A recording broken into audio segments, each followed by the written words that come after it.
Hello दोस्तों, आज की इस वीडियो में हम लोग पढ़ेंगे MSc zoology third semester third paper unit second का टॉपिक है एंटीजन एंटीबॉडी इंटरेक्शंस।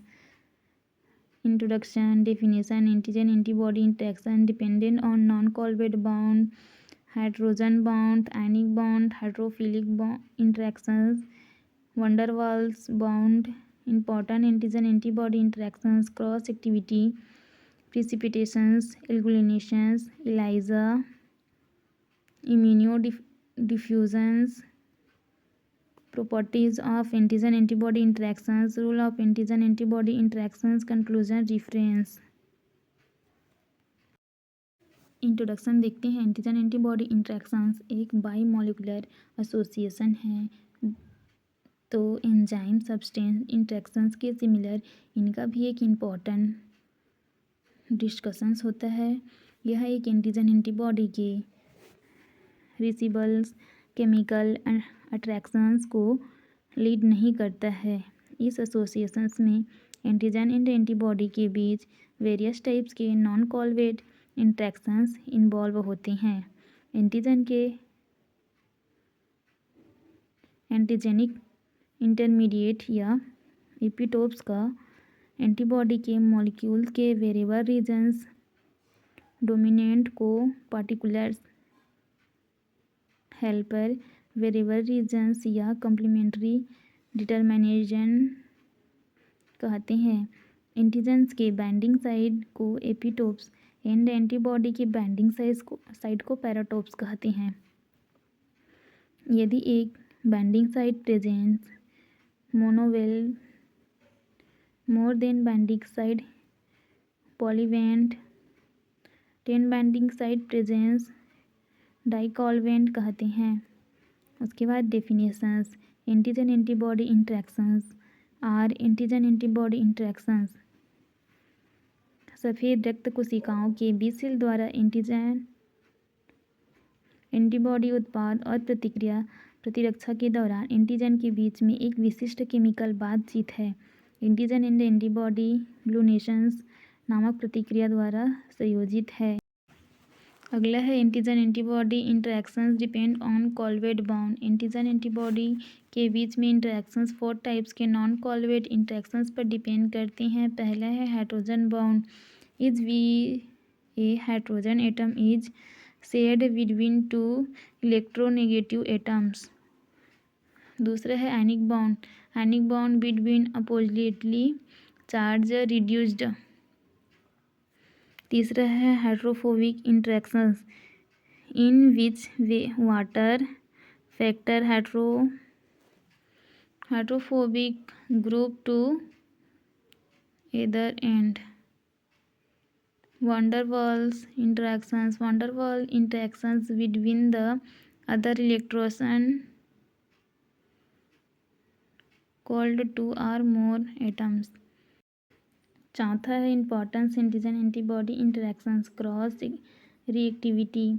हमारे बॉडी में प्रेजेंट एंटीबॉडी एंटीजन के जैसे दिखने वाले सेम स्ट्रक्चर वाले मॉलिक्यूल से इंटरेक्शंस कर लेते हैं। एग्जाम्पल के लिए smallpox in human, cowpox in cow, bacterium, स्पर्मेटोकाउस pathogen, ABO type blood groups. Blood type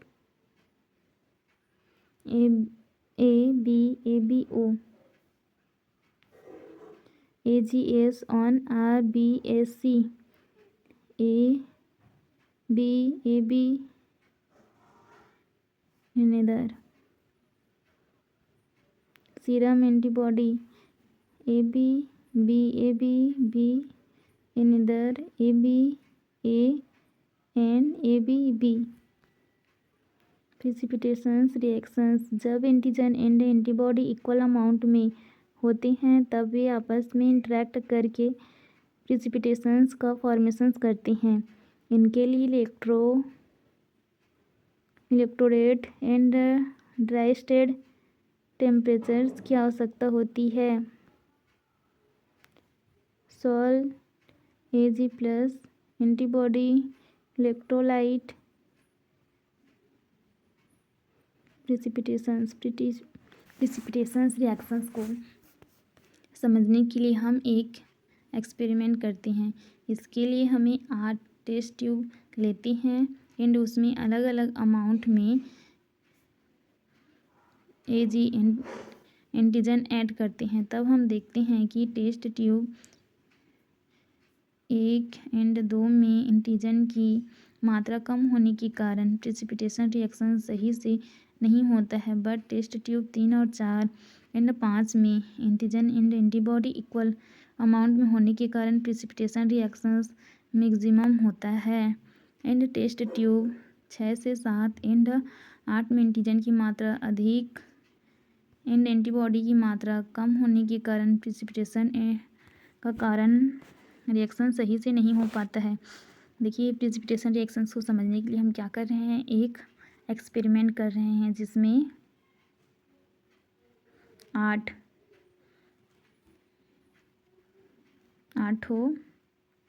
vehicle लिए हैं, जिसमें क्या किए हैं, 2 ठो में एंटीजन की मात्रा को अधिक कर दिए हैं, है ना, और एंटीबॉडी की मात्रा को कम कर दिए हैं।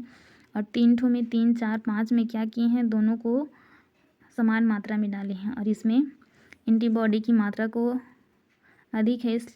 और 6, 7, 8 में क्या किए हैं, एंटीबॉडी की मात्रा को अधिक कर दिए हैं।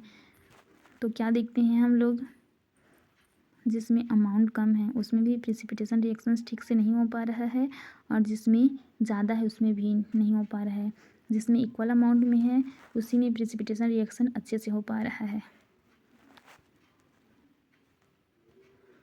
Series of test tube with same amount of antibody.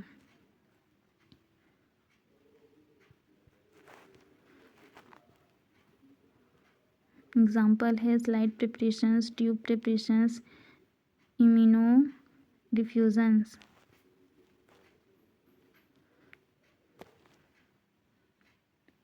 ग्लूनेशन reactions, agglutination reactions में कोई पर्टिकुलर एंटीजेंस होता है जो इनसॉल्व होता है। यहाँ इलेक्ट्रोटाइप्स एंड डिराइज्ड टेम्परेचर्स के प्रेजेंस में एंटीजन से रिएक्ट करके एग्लूनेशंस एंड ब्लड का फॉर्मेशंस करता है। टाइप्स ऑफ एग्लूनेशंस, फर्स्ट है डायरेक्ट एग्लूनेशंस। इस टाइप्स के रिएक्शंस में कोई किसी एंटीजन किसी एंटीबॉडी से डायरेक्ट रिएक्ट करके क्लैम्प का फॉर्मेशंस करता है। कोई एंटीजन है और डायरेक्ट एंटीबॉडी से रिएक्ट करके क्लैम्प का निर्माण करता है। एग्जाम्पल क्लेसाइड एग्लूनेशन टेस्ट। किसी स्लाइड पर कोई बैक्टीरियल सेल्स लेते हैं। क्या करेंगे, एक तो स्लाइड लेंगे और उसमें बैक्टीरियल सेल्स को लेंगे।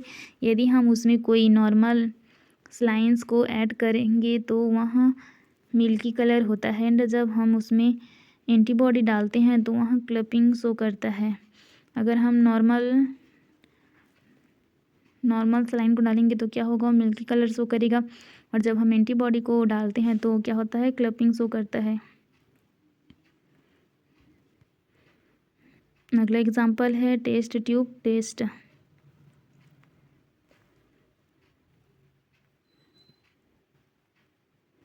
टेस्ट ट्यूब एग्लूनेशन टेस्ट में सबसे पहले हम 5 टेस्ट ट्यूब लेंगे, ठीक है, 5 टेस्ट ट्यूब लेते हैं, जिसमें से एक स्टॉक सॉल्यूशंस लेते हैं। उसमें क्या करेंगे, स्टॉक सॉल्यूशन लेंगे, एंड बाकी टेस्ट ट्यूब में 9 ml डिस्टाइल वाटर लेते हैं।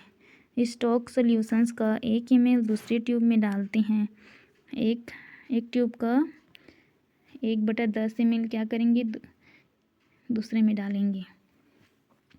उसमें 1/10 सॉल्यूशंस बनता है। अब इस 1/10 सॉल्यूशंस का 1 ml तीसरे ट्यूब में डालते हैं तो 1/100 सॉल्यूशन प्राप्त होता है।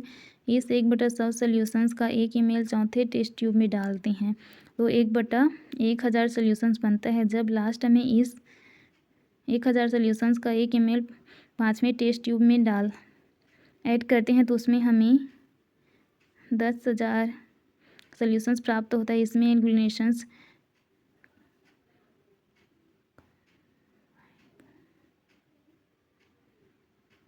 ग्रेनुलेशंस फॉर्म में क्लियरली विजिबल होता है।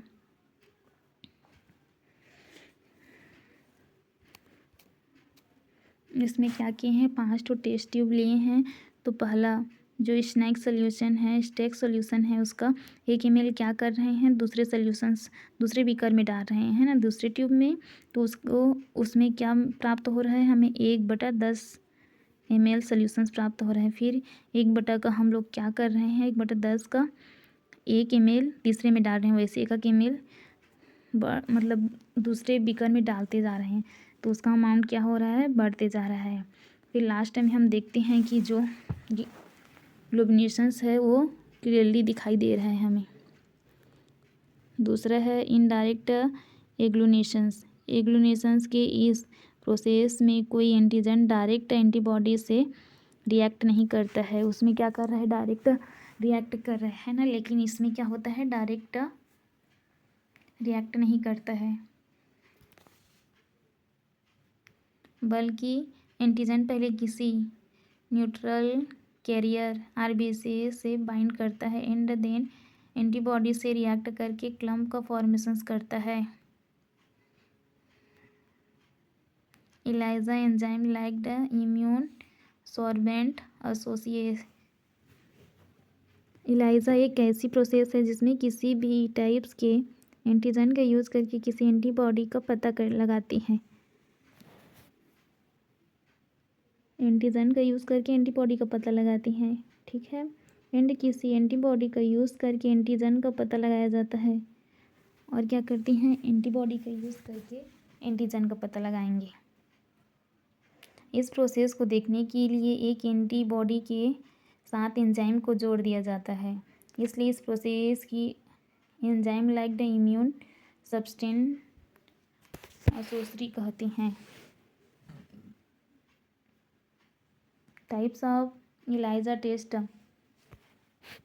ELISA टेस्ट मेनली 4 टाइप्स के होते हैं, बट हम यहाँ ओनली 2 टाइप्स के ELISA के बारे में पढ़ेंगे, direct ELISA, indirect ELISA, sandwich ELISA और complementary ELISA।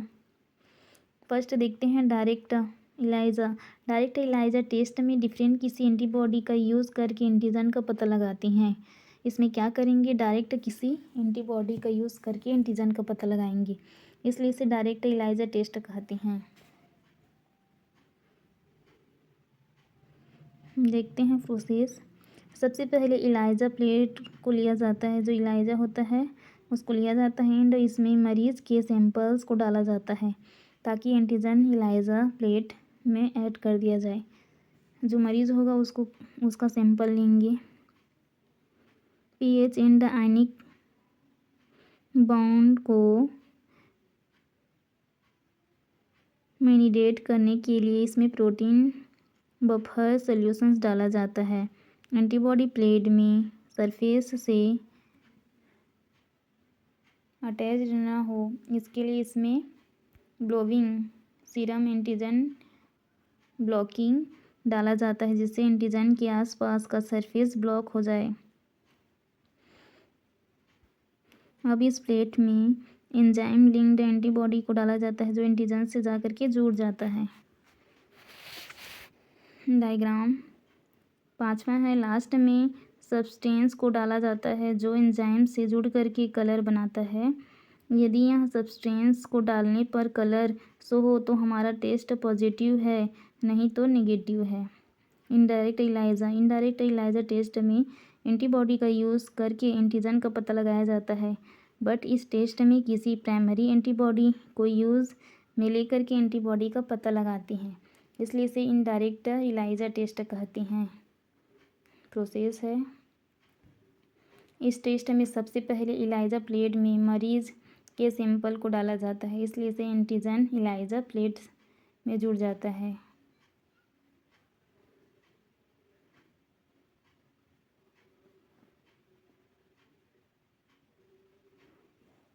pH and ionic bond की मेंटेन करने के लिए इसमें प्रोटीन बफर सॉल्यूशंस डाला जाता है। एंटीबॉडी प्लेट के सरफेस से अटैच ना हो इसके लिए इसमें ब्लोविंग सीरम एंटीजन ब्लॉकिंग डाला जाता है। इसमें एंटीजन के आसपास का सरफेस ब्लॉक हो जाए। डायग्राम, इसमें प्राइमरी एंटीबॉडी को डाला जाता है जो एंटीजन से बाइंड हो जाती है। अब इसमें एंजाइम लिंक्ड एंटीबॉडी को डाला जाता है। इसमें सब्सटेंस को मिलाने पर कलर शो करता है। यदि सब्सटेंस को डालने पर कलर शो हो तो हमारा टेस्ट पॉजिटिव है, नहीं तो नेगेटिव है।